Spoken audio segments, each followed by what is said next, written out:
Hi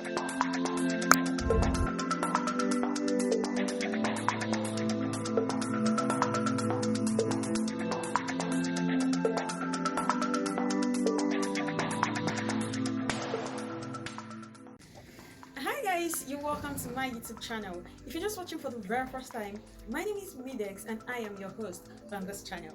Okay, here's what we do right here on this channel. We discuss things in the world of psychology, we discuss things in the event planning industry, and of course, some random gist. So today we are going to be discussing one very cogent topic that is quite psychological, which most people think it is a norm. And this topic is grief. At one point or the other in our lives as humans, we must have experienced grief. Before I go any further, what exactly is grief? Is a cause or instance of sorrow which might cause one to be distressed or afflicted. Grief can also be a pain of the mind arising from misfortune or a significant personal loss. Now, there's so many ways in which people navigate through grief, and I must say, of course, we've all experienced it. It is an unpleasant feeling. It is, however, important to note that there is no right or wrong way to react to grief. There are ways in which people navigate through grief. So many people call it the 5 stages of grief, the 7 stages, or the 9 stages. But for the sake of this video, we will be treating the 7 stages of grief. No matter the stages of grief that we know to exist, it is quite important to know that they were all coined from the first 5 model of grief that was propounded in 1969 by the Swiss psychologist named Elizabeth Kübler-Ross. And these 5 stages of grief are denial, anger, bargaining, depression, and acceptance. For the sake of this video, like I said earlier, we will be treating the 7 stages, and these 7 stages include shock and disbelief, denial, guilt, anger and bargaining, depression, loneliness and reflection, reconstruction or walking through, and lastly, acceptance. We should note that not everyone goes through all the stages of grief. However, some might go through all the stages, but in no particular order. Quickly, let me explain the 7 stages of grief. The first stage in this model is shock and disbelief. When you hear of the passing of a loved one or the loss of a significant other, you're unable to fathom what just happened.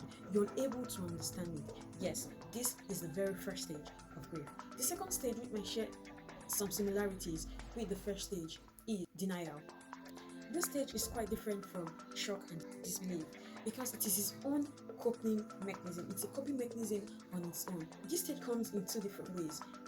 Some people might deny the passing of their loved ones, thereby pushing it out of their minds, while others can pretend not to be affected by the loss of their loved one. That brings us to the third stage, guilt. Guilt can be like a punch to the throat. At this point in time, the sufferer begins to think about ways in which he or she could have done better or salvaged the situation. As much as a lot of people center around this particular thought, a lot of people furthermore fall into a psychological problem, which is also known as complicated grief. Now, complicated grief is when a person dwells more on the cause of the death of an individual, thereby thinking about things that could have been done to salvage the situation. In trying to cope with this grief, they begin to surround themselves with photos of the deceased or items such as jewelries or a book that might remind them of the deceased. Now this brings us to the 4th stage, which is anger and bargaining. Anger and bargaining usually occurs right after funerals and ceremony of the deceased. At this point, everybody has gone back to their usual lives and you're usually left alone. Then the thought of anger and bargaining start creeping in. Anger at sometimes the deceased for passing away, or maybe a doctor, a friend or colleague, or somebody that could have done something that you feel could have done something better to save the deceased. Sometimes bargaining begins to creep in, whereby you begin to say things like, I could do anything to have them back. I will give so and so to have them back.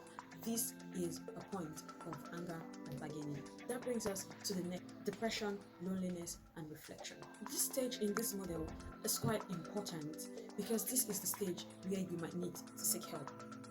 In this stage, the sufferer has a feeling of deep sadness and depression, and it is at this point that you begin to think about what the deceased meant to you. At this point, if care is not taken, one might finally fall into depression, which is quite dangerous. So at this point, one needs to seek the help of a grief counselor. Now that brings me to the 6th stage in this model. The 6th stage is called the reconstruction or walking through. At this point, you're ready to begin to live a new life, even though you may not have fully accepted that the disease is no longer with you, but you are willing to navigate through life and continue life without the disease. The hurt may feel raw and painful, but then you know that there is absolutely nothing you can do about the situation. Now, this brings me to the last stage in this model, and it is the stage of acceptance. At this stage, you have walked through the most painful and most tedious part of grieving a loved one. You have accepted that your loved one is gone, and you're ready to continue living your life. It is at this point that you can smile again when you talk about the disease rather than wince and begin to cry. It is at this point that you are able to clear out your possessions, leaving only the most important ones, the mementos. Yes, it is at this stage that you're finally able to accept the fact that this person has gone and gone forever. And then you begin to live a new life. Like I said earlier on, there is no right way or wrong way to deal with grief. For some others, this might take few weeks, months, and for some others, it might take years. Please note that grief is never easy. If you see someone that is grieving, please, if you cannot stand by them, please do leave them alone to grieve.